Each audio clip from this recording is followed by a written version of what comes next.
table, enter his presence, feast with thanksgiving and celebrate his love. Come to the table, enter his presence, feast with thanksgiving and celebrate his love. This is the house of the Lord, the gates are open wide. Sinners and saints, strong and faint, are welcome to come inside. Come to the table, enter his presence, feast with thanksgiving and celebrate his love. Come to the table, enter his presence, feast with thanksgiving and celebrate his love. Sa ngalan ng Ama, ng Anak at ng Espiritu Santo, Amen. sumainyo ang Panginoon. At sumaiyo rin. Mga kapatid, minsan pa tayo bumabalik sa simbahan, sa banal na misang ito para magpuri at magpasalamat sa Diyos.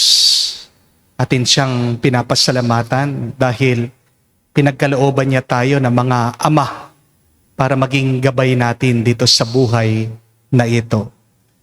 At napakaganda ng kasabihan that a good father reflects the heart of God the Father. At sino po ang mabuting ama? Siya daw po ay may lakas para proteksyonan niya ang kanyang pamilya. Siya daw po ay mapagkumbaba na kung saan handa siyang magsilbi, maglingkod para sa kanyang mga minamahal. At siya din daw po ay puno ng pag-ibig, handang magpatawad. Mga kapatid, alam naman natin na hindi po lahat ng mga ama ay perpekto, mabuti at banal. Dahil tao din sila. Alam natin kung paano minsan o madalas tayo'y nasaktan din ng ating mga tatay. Kaya naman bumabalik tayo sa banal na misa, hingin natin ang grasya na mapatawad natin sila. At ipagdasal natin ang mga ama na naliligaw, nawawala. At para sa mga ama na nagpapatuloy, nagtsatsaga, para itaguyod nila ang kanilang mga pamilya, naway sila palaging palakasin ng Diyos. Sa mga pagkakataon, aminin natin na hindi rin tayo gumalang sa ating mga tatay, sa ating mga ama. Sa mga pagkakataon, nagkulang din tayo sa ating pag-ibig at pagmamahal. Tayo magpakumbaba. Hilingin natin muli ang awat pagpapatawad ng Diyos. Para minsan pa tayo makitang karapat dapat makatanggap sa mga banal na misteryo.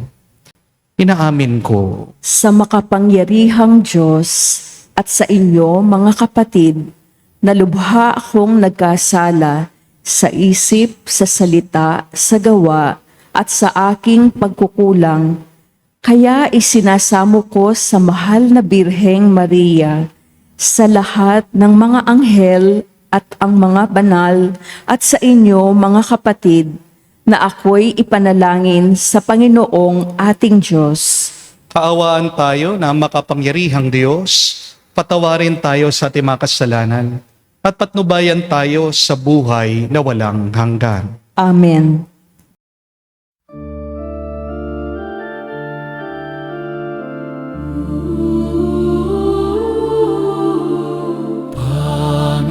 Panginoon, maaaka. Panginoon, mabaka.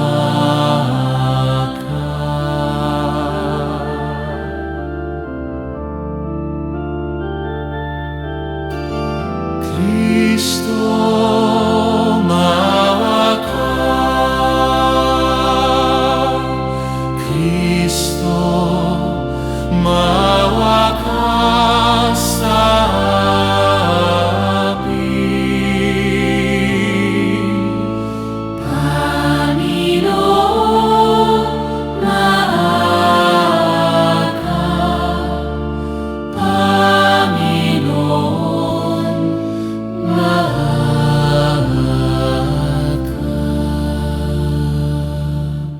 gloria in excelsis Deo.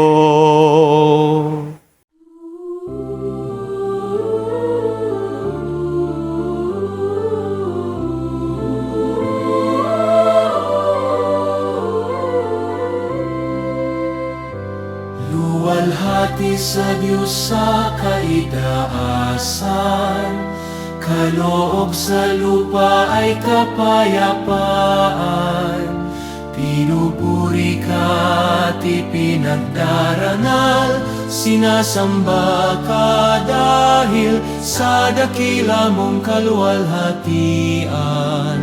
Panginoon naming Diyos, Hari ng langit, Amang makapangyarihan, Panginoong Hesukristo, buktong na anak ng Diyos, Kordero ng Ama. Ikaw na nag-aalis ng mga kasalanan ng sanlibutan. Tanggapin mo ang aming kahilingan, ikaw na nanuluklok sa kanan ng Ama. Maawa ka sa akin, ikaw lang amang manal, Panginoong Hesukristo, kasama ng Espiritu, sa luwalhati ng Ama. Amen. Amen. Amen. Amen. Manalangin tayo. Ama naming makapangyarihan, kami naway magkaroon ng pitagan at pagmamahal para sa aming magawang sambahin ang ngalan mo. Sapagkat sa mga pinatatag ng iyong pag-ibig, ikaw ay walang pinapabayaang masadlak sa ligalig. Niluluhog namin ito sa pamagitan ni Jesucristo, kasama ng Espiritu Santo, magpa sa walang hanggan. Amen.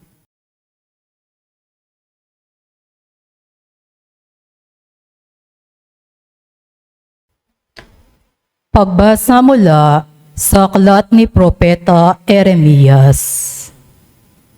Naririnig kong nagbubulungan ang karamihan.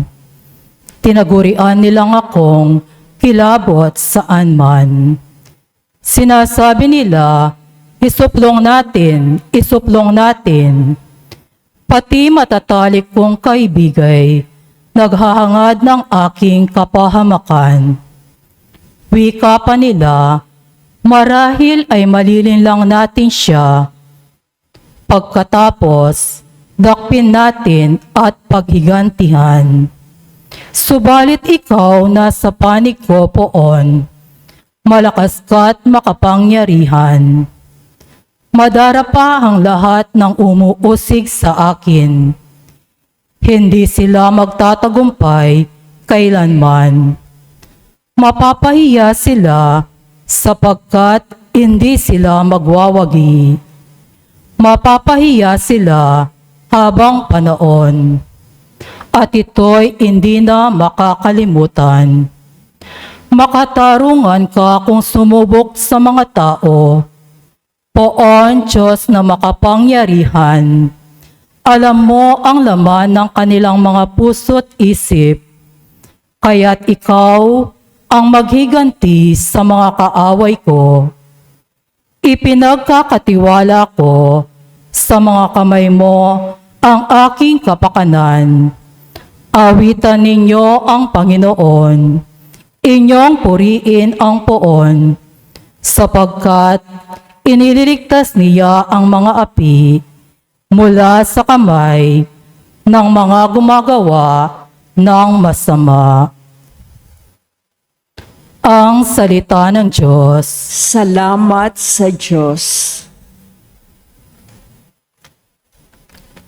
Panginoon, iyong dinggin, akong iyong ginigiliw. Panginoon, iyong dinggin, akong iyong ginigiliw. Dahilan sa iyo, ako'y inaglahi. Napahiyang lubos sa pagkaunsiyami. Sa mga kapatid, parang ako'y iba, kasambahay ko na'y di ako kilala. Ang pagmamahal ko sa banal mong templo, matinding matindi sa kalooban ko, sa aking bumagsak, paghamak sa iyo. Panginoon, iyong dinggin, akong iyong ginigiliw. At sa ganang ako'y dadalangin, sa iyo, O Poon, sana'y iyong dinggin. Sa mga panahon na iyong ibigin, dahil sa dakilang pag-ibig sa akin, ang iyong pangakong pagtubos ay sundin. Poon sa buti mo't pag-ibig sa akin, sa aking pagtawag, ako sana'y dinggin. Sa pagkahabag mo, ako ay lingapin. Panginoon, iyong dinggin, akong iyong ginigiliw. Kung makita ito niyong mga dukha, sila ay sasamba sa laki ng tuwa. Dinirinig ng Diyos ang may kailangan, lingkod na bilanggoy, di malilimutan. Ang Diyos ay purihin ng langit at lupa, maging karagatat naroong nilikha. Panginoon, iyong dinggin, akong iyong ginigiliw.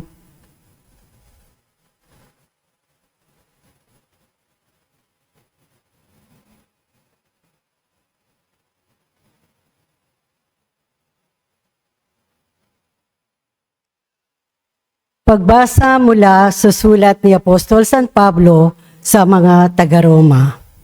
Mga kapatid, ang kasalanan ay pumasok sa sanlibutan sa pamamagitan ng isang tao at ang kamatayan sa pamamagitan ng kasalanan niya. Dahil dito, lumaganap ang kamatayan sa lahat ng tao sapagkat ang lahat ay nagkasala. Nasa sanlibutan na ang kasalanan bago pa ibinigay ang kautusan.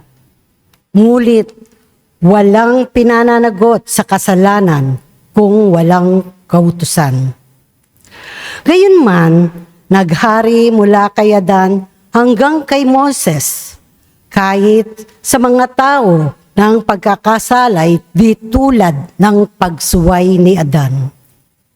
Si Adan ay anino ng isang darating, ngunit magkaiba ang dalawang ito, sapagkat ang kagandangas loob ng Diyos ay higit na di hamak kaysa pagsuway ni Adan. Totoo ngang nagdala ng kamatayan sa marami ang pagsuway ni Adan, ngunit malaki ang kaigtan ng kagandang loob ng Diyos at ng kaloob na dumating sa napakarami sa pamamagitan ng isang tao, si Jesucristo. Ang salita ng Diyos. Salamat sa Diyos.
kayo at ang Espiritu ang siyang magpapatutuo tungkol sa aral ni Kristo. Alleluia, Alleluia.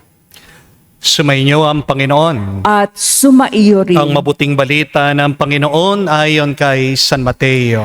Papuri sa iyo, Panginoon. Nung panong yun, sinabi ni Jesus sa kanyang mga apostol, huwag kayong matatakot sa mga tao. Walang natatago na di malalantad o nalilihim na di mabubunyag. Ang sinasabi ko sa inyo sa dilim, uulitin ninyo sa liwanag. At ang binubulong sa inyo ay inyong ipagsigawan. Huwag ninyong katakutan ang pumapatay ng katawan, ngunit hindi nakakapatay ng kaluluwa. Sa halip ang katakutan ninyo, ang nakakapatay ng kaluluwa at katawan sa impyerno. Hindi ba pinagbibili ang maya ng dalawa ng isang pera? Gayon man kahit isa sa kanila hindi nahuhulog sa lupa, kung hindi kalooban ng inyong Ama.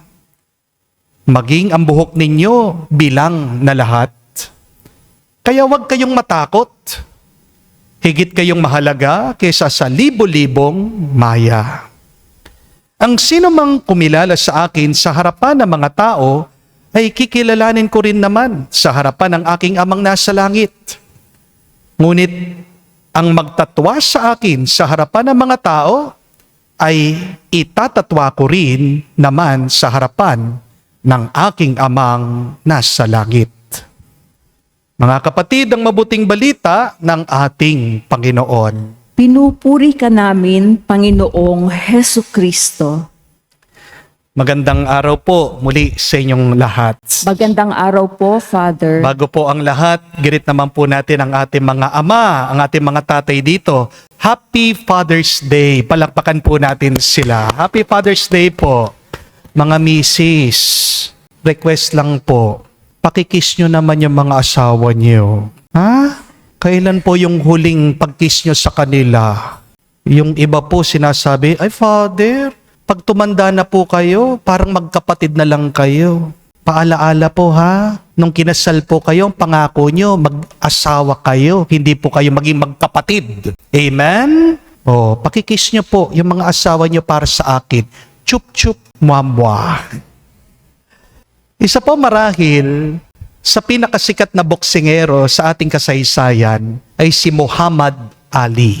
Kilala niyo po ba siya? Pero baka hindi niyo po alam, may anak pong babae si Muhammad Ali na naging boksingero din po. Ang pangalan po niya ay si Layla Ali. At hindi lang po basta-basta si Layla Ali. Naging world champion din po siya sa boxing. Meron pong isang napakagandang kwento tungkol po dito sa anak ni Muhammad Ali, si Layla Ali. Minsan daw po, may nakalaban siya na napakagaling, napakahusay. Habang tumatagal po yung laban, lalo po siyang nahihirapan. Sunod-sunod po yung suntok na tinanggap niya at na-corner po siya dun sa lubid. Pumutok na daw po yung kilay niya, kaya nga bigla nagdudugo na siya. At habang pinapanood po siya ng mga tao, akala nila matatalo na siya. Hanggang bigla nakabawi siya at nakatakas po siya dun sa sulok ng ring. At bandang huli, nagwagi po siya dun sa kanyang kalaban. Pagkatapos po ng boxing, nagkaroon po ng conference. Tinanong po siya ng mga reporter. Sabi nila, anong nangyari? Buti na lang nakabawi ka. Paano ka nanalo? At dito po inamin ni Layla Ali na muntikan na daw po siyang mawalan ng pag-asa. Muntikan na rin po siyang sumuko. Kasi napakasakit po, tinatamaan yung kanyang sugat. Pero habang nandun daw po siya dun sa sulok ng ring, habang hinihingal siya, habang nasasaktan siya, habang halos parang hindi na niya alam kung anong gagawin niya, meron daw isang alaala na pumasok sa isip niya. Naalaala niya yung tatay niya, si Muhammad Ali. At sabi niya, buong buhay ko, napapanood ko yung tatay ko, nandun ako sa gilid ng ring.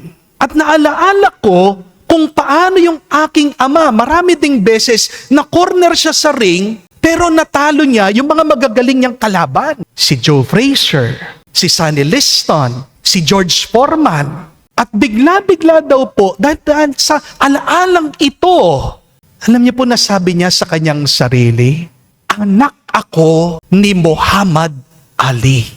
Dumadaloy sa aking dugo, ang dugo ng isang kampyon. Kung nakayanan ng aking tatay, kayang-kaya ko din ito. At mula daw po, doon sa alaalang yun, nakahanap daw po siya ng lakas. Nakawala siya doon sa sulok, lumaban siya muli, at bandang huli, nagwagi siya. Mga kapatid, napakagandang aral po ng kwentong ito. Kapag nakalimutan mo kung sino ang ama mo, madali kang panghinaan ng loob. Amen? Kapag nakalimutan mo kung saan ka galing, madali kang sumuko. Pero kapag naalaala mo kung sino ang ama mo, may lakas kang tatanggapin na hindi mo mapapaliwanag. Kapag naalaala mo kung sino ang tatay mo na malakas, lumaban para sa iyo, ikaw ay magpapatuloy na makilaban din. Kaya mga kapatid, tandaan niyo po ito. Napakahalaga na magkaroon tayo ng mabuting ama dito sa mundo. Amen? Dahil ang isang mabuting ama, lakas ng pamilya niya. Amen? Kaya nga ang tawag natin sa ating mga tatay ay haligi ng tahanan. Alam po natin kung gaano kahalaga ang isang haligi kapag po ang isang poste ng bahay mahina. Ano po mangyayari sa inyong bubungan? Kapag ang pundasyon may bitak, may crack, ano po mangyayari sa buong bahay? Diba? Darating ang panahon, guguho yung pinatayo mong bahay. Amen? Ganon din po sa pamilya. Kapag sugatan ng ama, nasasaktan din niya ang kanyang pamilya. Kapag naliligaw ang isang ama, naliligaw din ang kanyang pamilya. Kapag nawawala ng direksyon ng isang ama, mahirap din makakita ng tamang daan ang pamilya niya. Kaya tandaan niyo po mga kapatid, ang tagumpay ng isang pamilya nagsisimula sa tagumpay ng ama. Kaya pagdasal niyo po palagi, sana magwagi, sana magtagumpay ang mga tatay nyo. Huwag nyo silang sisiraan, huwag nyo po silang i-discourage. Dahil pag nawalan ng kumpiyansa ang ama, paano na lang kayo? Susunod din kayo sa kabiguan niya. Amen? Kaya nga po, pag pumunta kayo sa Genesis, basahin nyo man po ito. Ang utos at responsibilidad, unang-unang binigay ng Diyos sa lalaki. Ang babae po, katuwang lang ng lalaki. Kapag ginagawa ng lalaki ang kagustuhan ng Diyos, ano pong nangyayari? Ang pamilya niya ay parang nabubuhay sa paraiso. Amen? Pero kapag gumugulo ang isip ng lalaki, nadadamay ang babae at naliligaw din ang pamilya niya. Amen? Pero aminin po natin, kapag pagkasipag-sipag man ng ama, pagkabait-bait man ng tatay, wala naman pong perpektong ama dito sa mundo. Di po ba? May amang nagkukulang, may amang nagkakamali. Meron po mga tatay na sasaktan nila ang mga pamilya nila. Kahit na napakabuti ng ama, may limitasyon pa rin siya. Di po ba? Pero mga kapatid, kapag ito yung ating nararanasan sa ating mga tatay, kapag nagkakasala sila, huwag niyong kalimutan. Huwag sana kayong masiraan ng loob. Kasi meron pa tayong isang ama at yan ang ama natin na nasa langit. Amen? At ang ama natin na nasa langit, hindi siya katulad ng tao. Hindi siya napapagod, hindi siya natatalo, hindi siya nalilito. Sabi nga po sa unang pagbasa, ang Diyos Ama natin ay kasama natin palagi at siya ang malakas na kampiyon. Kaya nga, mga kapatid, sa susunod na tila ba nararanasan mo, binubugbog ka ng problema ng buhay. Kung pakiramdam mo man, sunod-sunod yung mga pagsubok mo. Kung sa tingin mo, parang walang katapusan ang pagdurusa mo, huwag mong kalimutan. Hindi yan ang unang laban ng Diyos. Marami nang pinanalo ang Diyos. Balikan niyo man po ang mga kwento sa Biblia, di ba? Sinong naghiwalay nung pulang dagat para makatawid ang bayan niya? Ang Diyos. Pinabagsak ng Diyos ang pader ng Jericho. Pinotektahan ng Diyos si Daniel sa lungga ng mga leon. At higit sa lahat, binuhay ng Diyos Ama ang kanyang anak si Jesus mula sa kamatayan. Kaya kung nagawa ng Diyos lahat ng yan noon, bakit ka ba kinakabahan ngayon? Kung nakagawa ng milagro, himala ang Diyos noon, kahit ngayon makakagawa siya ng milagro at himala para sa iyo. Amen? Ang Diyos na kumikilos noon, siya rin naman ang Diyos na kasama mo ngayon.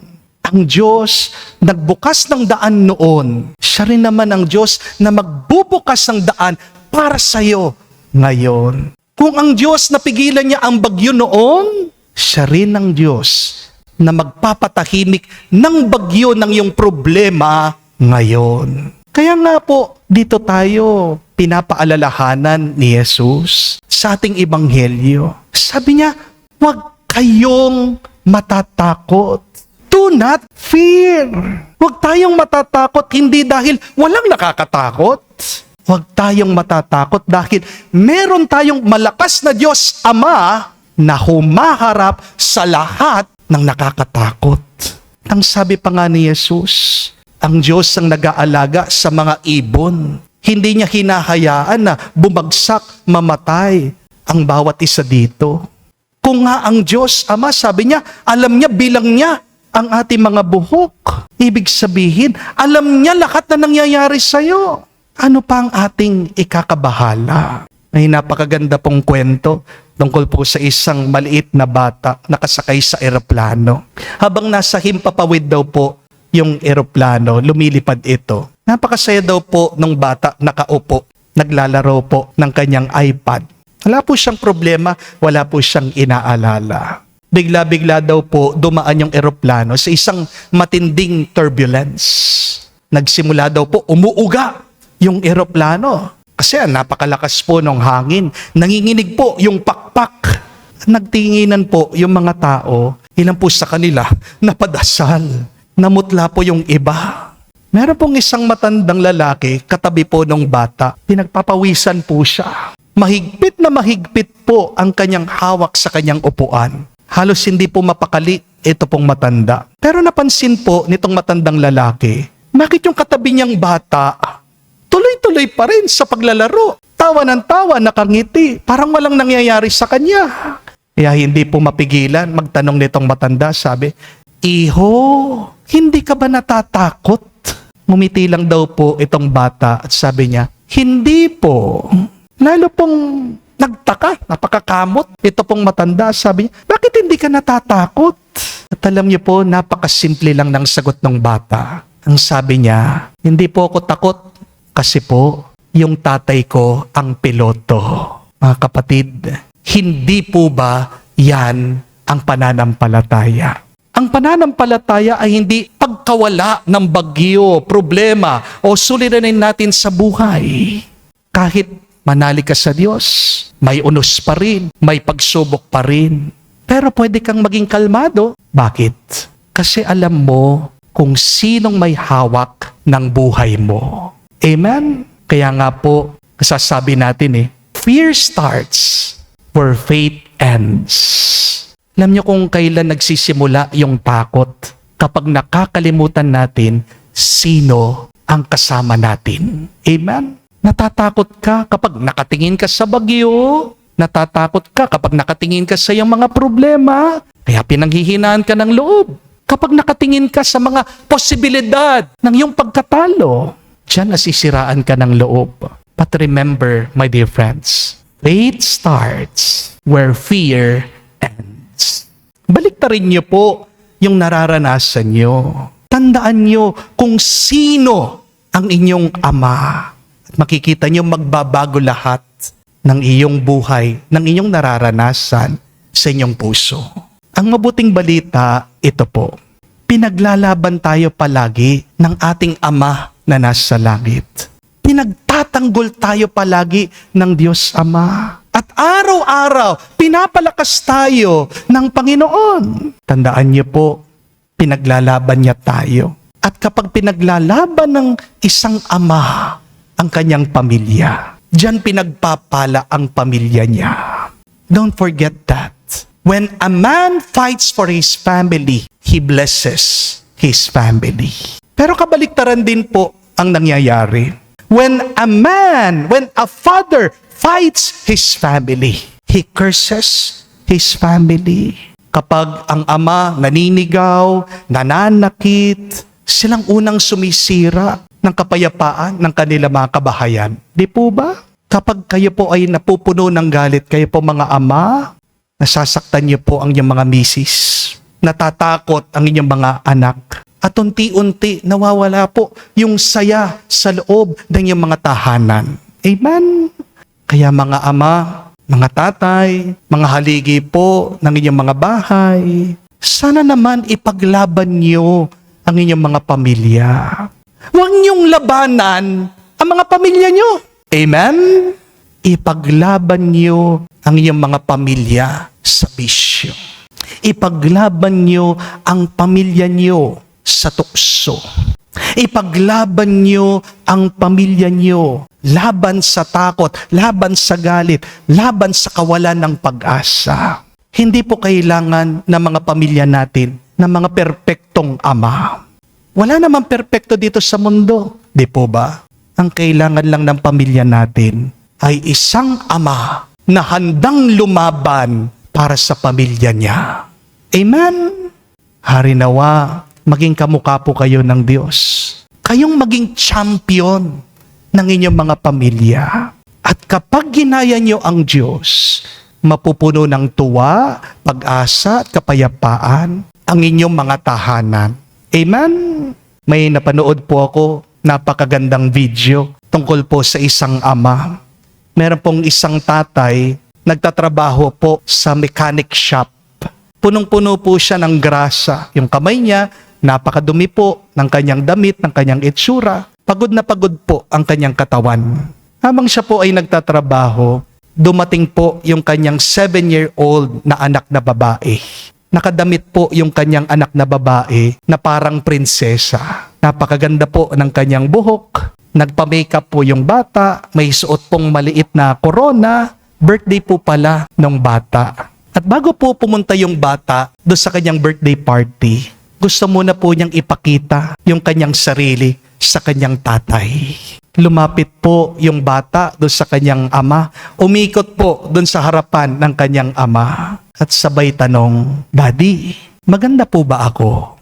Nung nakita po ng kanyang ama, halos maiyak-iyak po siya. Hindi lang po dahil maganda yung bata.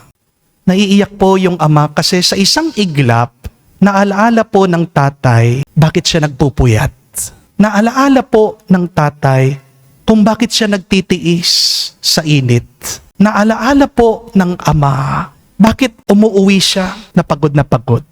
Naalaala nung ama kung bakit siya bumabangon araw-araw. Hindi lang po para sa pera, hindi lang para sa posisyon, hindi lang po para sa kanyang sarili. Ginawa niya lahat ng pagod na yon, sulit na sulit para do sa batang yon, para sa minamahal niya. Mga kapatid, yan po ang puso ng isang ama. Yan ang puso ng Diyos natin. Minsan nakakalimutan natin kung gaano tayo kamahal ng Diyos. Araw-araw, kumikilos siya para sa atin. Araw-araw, gumagawa siya ng paraan. Parang ingatan tayo. At tulad po nung mekaniko na masayang nagtatrabaho para sa kanyang anak, walang sawang kumikilos ang Diyos para sa atin na mga mahal na mahal niya. Kaya nga po mga kapatid, dahil hindi napapagod ng Diyos sa pagmamahal niya sa atin, suklian naman natin ang kanyang kabutihan. Paano? Sa pamamagitan ng ating pananampalataya, sa pamamagitan ng ating pagsunod sa Kanya, sa pamamagitan ng ating pasasalamat. At higit po sa lahat, suklian natin ang kabutihan at pagmamahal ng Diyos sa pamagitan din ng ating pag-ibig at pagmamahal sa ating pamilya. The best way to be grateful to God is to be a great person to your family. Tandaan niyo po yan. Gusto mo magpasalamat sa Diyos? Gusto mo magpasalamat doon sa mga taong nagmahal sa iyo? Magpakabuti ka. Amen? Dagdagan mo pa ang pagmamahal mo. Amen? Because grateful people are loving people. Are you grateful? Yes or no? Papasalamat po ba kayo? Opo, hindi po. Kung nagpapasalamat kayo, sana mas magmahal pa kayo, sana mas maging mabuti pa kayo. Amen? Ang pinakamagandang uri ng pasasalamat sa Diyos ay ang pagiging mabuting ama, mabuting nanay, mabuting anak, at mabuting kapatid sa loob ng ating mga tahanan. At kapag ginawa niyo po ito, ang tahanan niyo ay hindi lang po magiging masaya. Ang tahanan niyo ay magiging larawan ng langit. Amen? Do you want to experience heaven in your home? Start to love better. Kaya manalangin po tayo sa banal na misang ito. Una, ipagdasal po natin ang ating mga ama. Kailangan po nila ang ating panalangin. Marami pong pagsubok, marami pong tukso sa mundong ito. Hindi po ba? Ngayon pong Father's Day at pagkatapos man ng Father's Day, sana araw-araw silang palakasin ng Diyos. Gabayan sila ng may kapal na maging mabuting tatay. Because remember, a good and a holy father is a blessing to his family. Pero pangalawa, magdasal din po tayo na kapag tayo ay natatakot na dahil napakarami ng hamon ng ating buhay, maalaala natin meron tayong isang amang nasa langit, tahimik na nakikipaglaban para sa atin. Kahuli-hulihan, bilang pasasalamat natin sa Diyos, pagdasal po natin, hari nawa, maging kamukha natin siya. Mabuti, mabait, masipag, matapang. Dahil kapag kamukha natin ng Diyos, hindi lang po tayo mananalo laban sa masama. O hindi, tayo din ay magiging daan ng kanyang pagpapala. Ngayon, hanggang sa magpa sa walang hanggan. Amen. Palakpakan po natin ang ating Diyos Ama at ang ating mga tatay. Happy Father's Day po sa inyong lahat. Tumayo po tayo, pahayag po natin ang ating pananampalataya, ating sabihin, sumasampalataya ako Sa Diyos, amang makapangyarihan sa lahat, na may gawa ng langit at lupa, sumasampalataya naman ako kay Hesu Kristo, iisang anak ng Diyos, Panginoon nating lahat. Nagkatawang tao siya lalang ng Espiritu Santo, ipinanganak ni Santa Mariang Birhen, ipinagpakasakit ni Poncio Pilato, ipinako sa krus, namatay, inilibing, nanaog sa kinaroroonan ng mga yumao. Nang may ikatlong araw, nabuhay na maguli, umakyat sa langit, naluluklok sa kanan ng Diyos amang makapangyarihan sa lahat. Doon magmumulang pariritot maghuhukom sa mga nabubuhay at nangamatay na tao. Sumasampalataya naman ako sa Diyos Espiritu Santo, sa banal na simbahang Katolika, sa kasamahan ng mga banal, sa kapatawaran ng mga kasalanan, sa pagkabuhay na muli ng mga nangamatay na tao, at sa buhay na walang hanggan. Amen. Inanyayan tayo ni Jesus na huwag matakot kundi magtiwala sa Ama. Buong pagtitiwala tayong manalangin. Panginoon, dinggin mo kami. Panginoon, dinggin mo kami. Para sa Santo Papa Leon at mga pinuno ng simbahan, naway palakasin sila ng Diyos at manatiling tapat na saksi niya. Manalangin tayo. Panginoon, dinggin mo kami. Para sa mga pinuno ng daigdig, naway maglingkod sila ng may katapangan at katarungan para sa lahat. Manalangin tayo. Panginoon, dinggin mo kami. Para sa mga ama at mga tumatayong ama, naway pamunuan nila ang kanilang pamilya ng may pag-ibig, karunungan at integridad. Manalangin tayo. Panginoon, dinggin mo kami. Sa katahimikan po ng ating puso, banggitin natin sa Diyos ang ating mga personal na pangangailangan. Ama naming nasa langit, turuan mo kaming lubos na magtiwala sa iyo at manatiling tapat hanggang sa buhay na walang hanggan.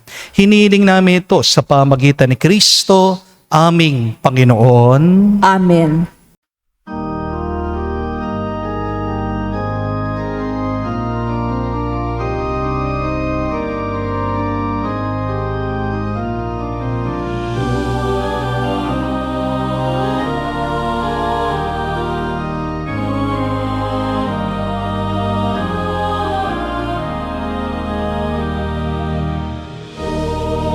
Diyos, tanggapin mo, alay namin sa'yo tinipon, sa dambana, biyaya at pagpapala.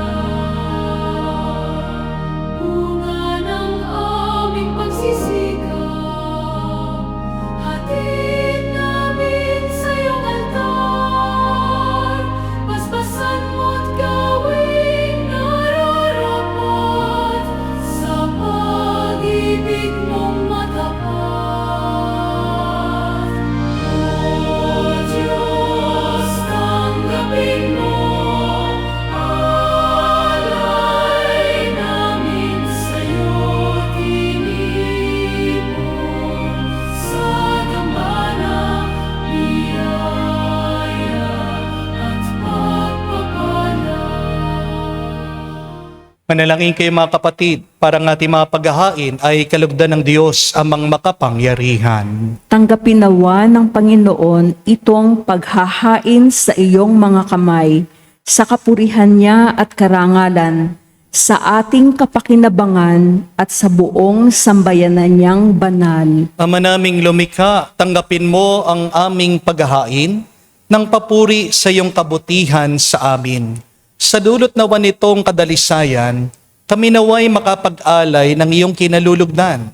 Sa pamagitan ni Jesucristo kasama ng Espiritu Santo, magpas sa walang hanggan. Amen. Sumainyo ang Panginoon. At sumaiyo rin. Itaas sa Diyos sa inyong mga puso at diwa. Itinaas na namin sa Panginoon. Pasalamatan natin ang Panginoong ating Diyos. Marapat na siya ay pasalamatan. Ama naming makapangyarihan, tunay nga marapat na ikaw ang aming pasalamatan.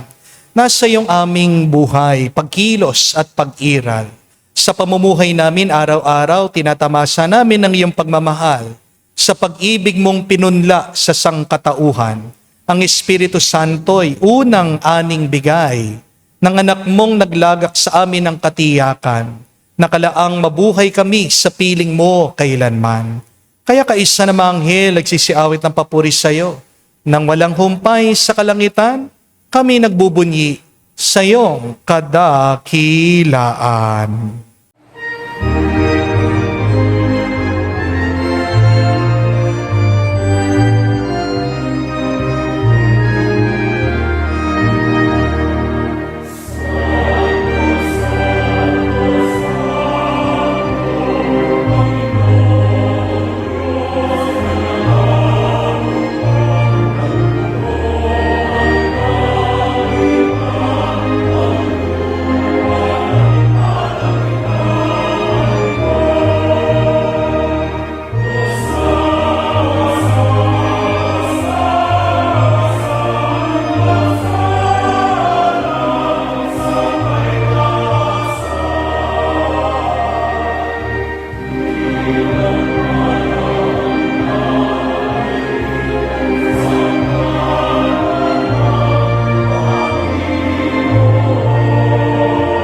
Ama naming banal, ikaw ang bukal ng tanang kabanalan. Kaya't sa pamagitan ng iyong Espiritu, gawin mong banal ang mga kaloob na ito upang para sa amin maging katawan at dugo ng aming Panginoong Heso Kristo. Bago niya pinagtiis ang kusang loob na maging handog, hinawakan niya ang tinapay, pinasalamatan kanya, pinaghati-hati niya iyon, inabot sa kanya mga alagad at sinabi, "Tanggapin ninyong lahat ito at kanin. Ito ang aking katawan na ihahandog para sa inyo."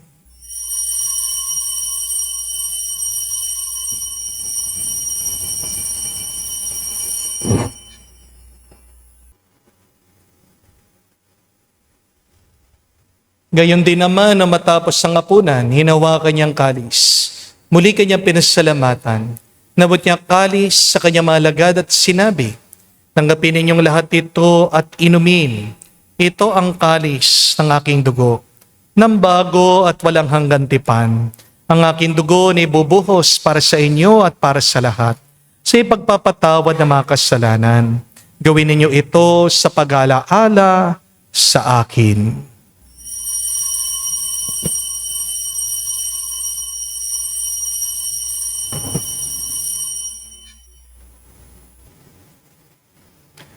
Ang misteryo ng pananampalataya. Aming ipinahayag na namatay ang iyong anak, nabuhay bilang Mesiyas at magbabalik sa wakas para mahayag sa lahat.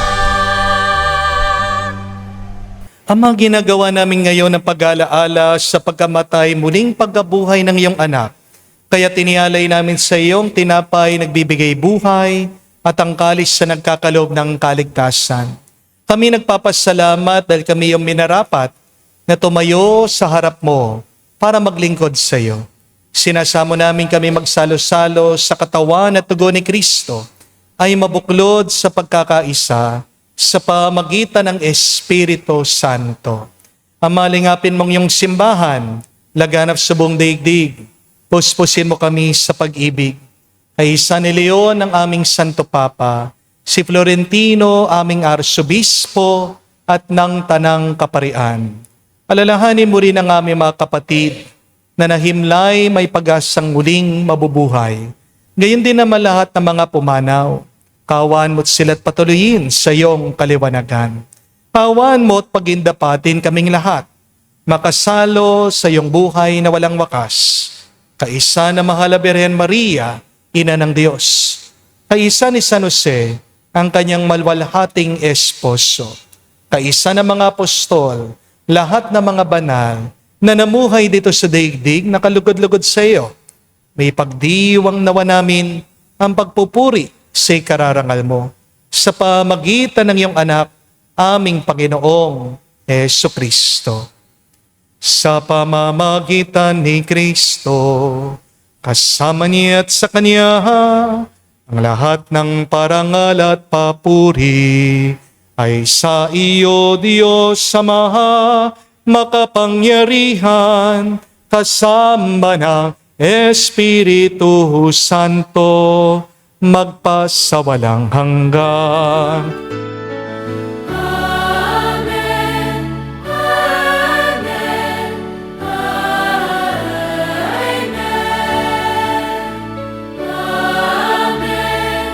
Amen.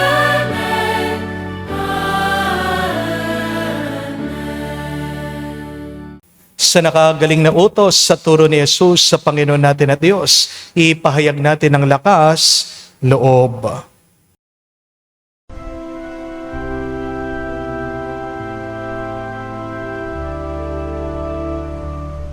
Ama namin, sumasalangit ka, sambahin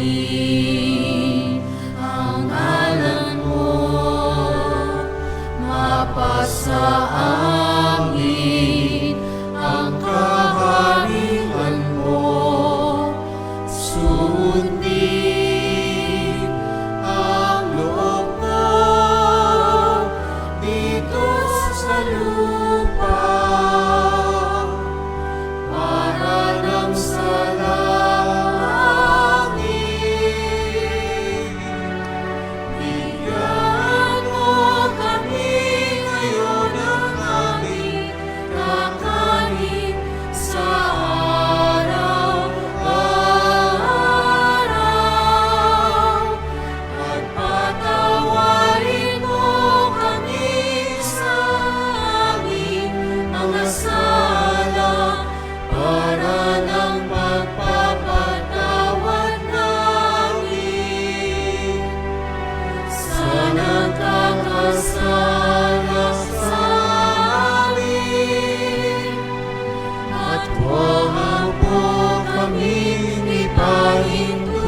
sa bukso, aliyadya mo kami sa lahat ng masama.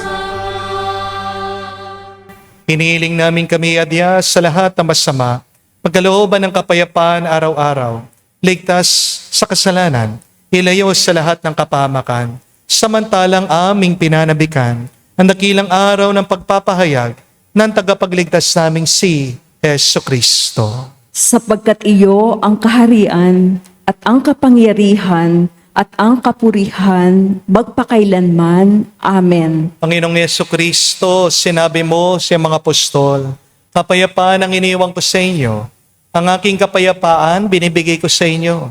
Tungayan mo ang aming pananampalataya at huwag ang aming pagkakasala.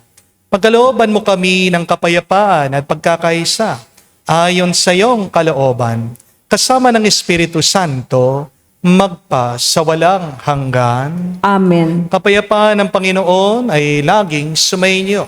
At sumayo rin. Magbigayan po tayo ngayon ng kapayapaan sa bawat isa. Piso niyo po, kapayapaan po sa inyong lahat.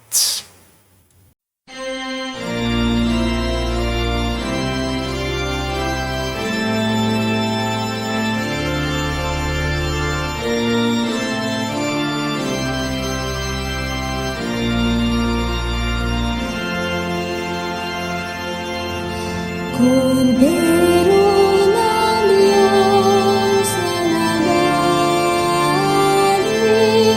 ng mga kasalanan ng sanlibutan, maawa sa amin, maawa sa amin. Kordero ng Diyos na nagalis ng mga kasalanan ng sanlibutan, maawa sa amin. Kordero ng Diyos na nagalis ng mga kasalanan ng sanlibutan, ipagkaloob mo sa amin ang kapayapaan.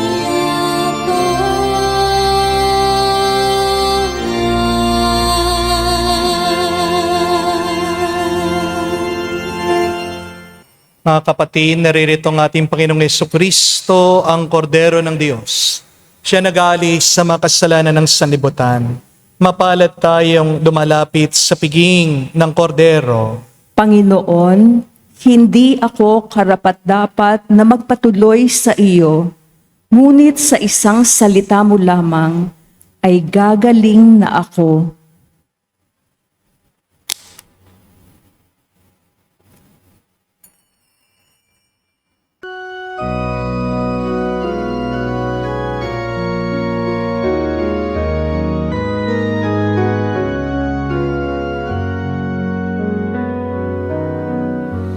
In the presence of our God,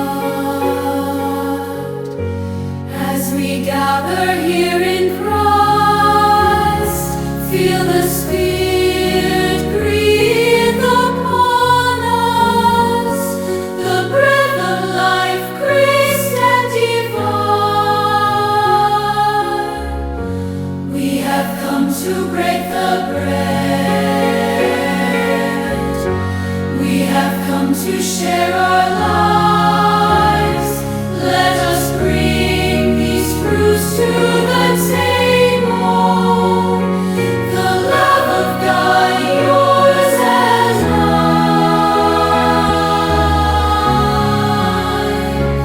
Cantata one ni Cristo. Cantata one ni Cristo.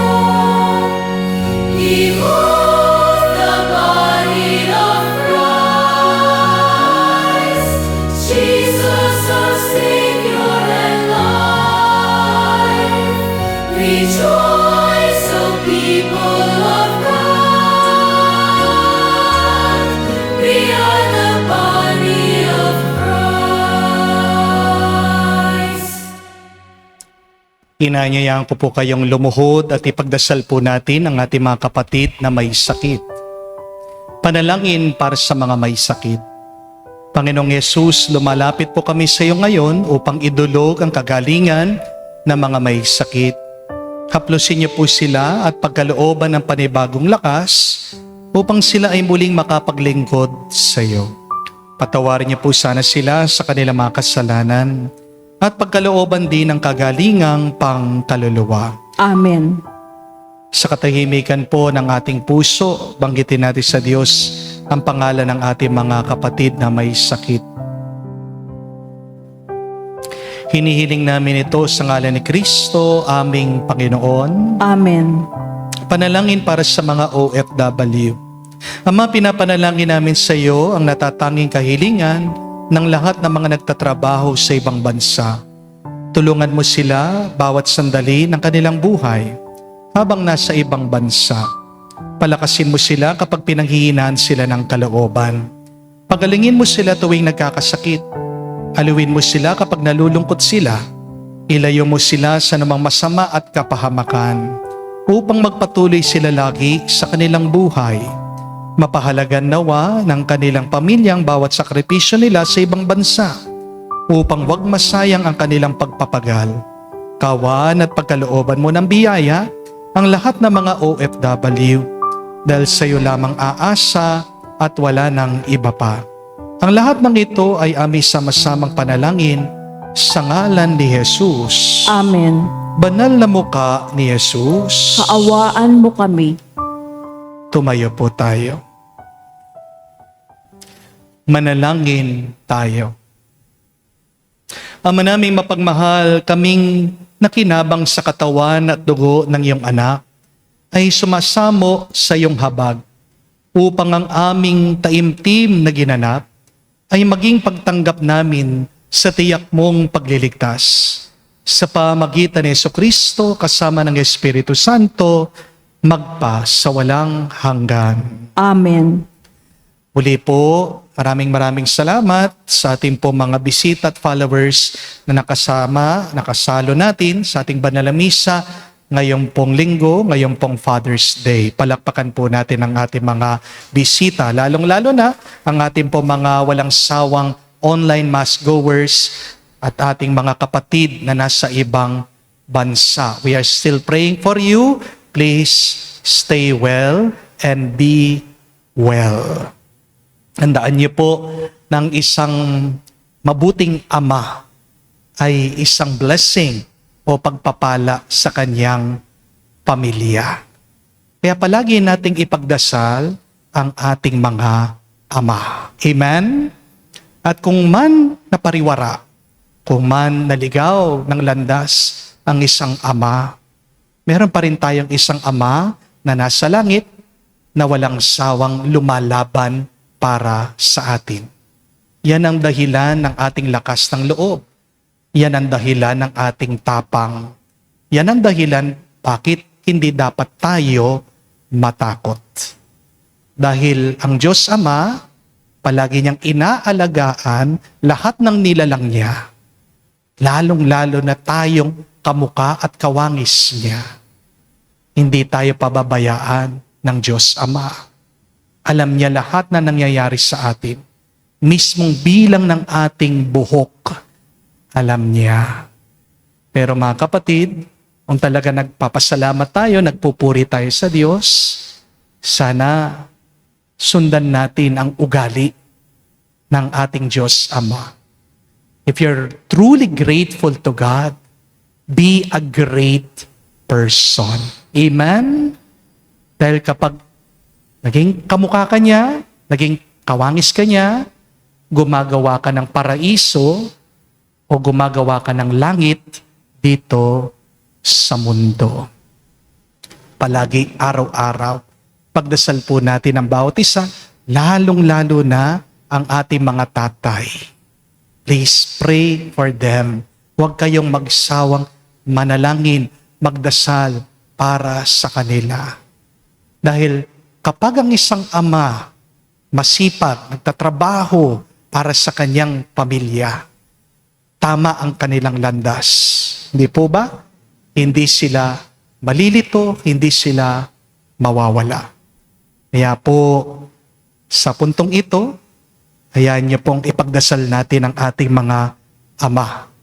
Kung kayo po ay sumusubaybay sa ating online mass, kung kayo po ay isang tatay, please bow your head. Kayo pong mga katabi ng inyong mga tatay, please raise your right hand. Please join me in blessing and praying for them. Manalangin po tayo. Ama namin mapagmahal, nagpapasalamat kami sa kaloob ng aming mga ama. Sila ang iyong mga katuwang sa pag-aaruga, paggabay at pagprotekta sa kanilang pamilya. Panginoon, pagpalain mo sila ng mabuting kalusugan, lakas ng loob sa gitna ng mga pagsubok, at karunungan sa bawat pasyang kanilang ginagawa. Bigyan mo sila ng pusong mapagkumbaba, mapagtiis at mapagmahal upang maging mabuting halimbawa sila sa kanilang mga anak. Sa oras ng pagod, palakasin mo sila. Sa oras ng pangamba, bigyan mo sila ng kapayapaan. Sa oras ng pagkukulang, ipadama mo ang iyong awa at pag-unawa. Naway maranasan nila ang paggalang, pagmamahal, pasasalamat ng kanilang mga pamilya.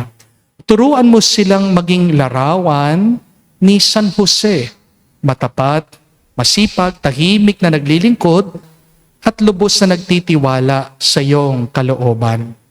At ngayon, hinihiling namin ang pagpapala ng Diyos para sa kanilang lahat. Pagpalain nawa ng Panginoon ang ating mga ama, ingatan sila, pasikatin nawa ang kanyang muka sa kanila, kahabagan sila, lingapin nawa sila at pagkalooban ng kapayapaan. Hinihiling namin ito sa ngalan ni Kristo, aming Panginoon. Amen. Amen. Muli po, palakpakan natin ang ating mga tatay. Happy Father's Day po sa inyong lahat. Sumainyo ang Panginoon. At sumaiyo rin. At kayo basbasan ng Diyos, makapangyarihan sa lahat. Sa ngalan ng Ama, ng Anak, ng Espiritu Santo. Amen. Ang ating misa ay natapos na. Pumayo tayo sa kapayapaan ni Kristo. Salamat sa Diyos.